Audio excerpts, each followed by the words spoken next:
দিনটা ছিল কালী পুজোর দিনকে, আর আমাদের বাড়ির সামনের ক্লাবে খুব সুন্দরভাবে মায়ের পুজো করা হয়। তো আমাদের বাড়ি থেকে মানে আমার মায়ের তরফ থেকে প্রত্যেক বছরের মতন এবছরও ঠাকুরকে খাড়া দেওয়া হয়। আর এখানে চলছিল আমাদের মাকে গয়না পরানোর প্রস্তুতি। দুপুরবেলা থেকে আমাদের মাকে সুন্দর করে গয়না দিয়ে সাজানো। আর দেখো মায়ের মুখটা কতই না মিষ্টি লাগছে। আর ওই যে আমাদের খাড়াটা মা হাতে নিয়ে আছে।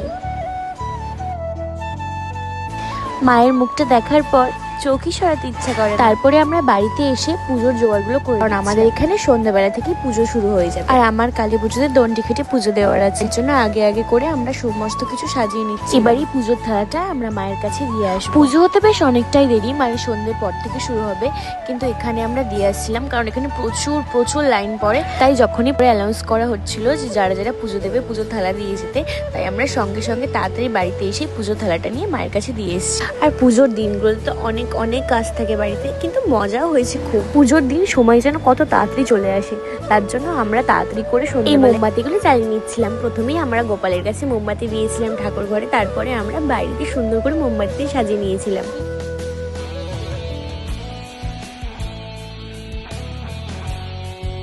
আর দেখতে দেখতে সময়টা চলে এলো, তখন বাজে ঠিক রাত 11টা থেকে 11:30।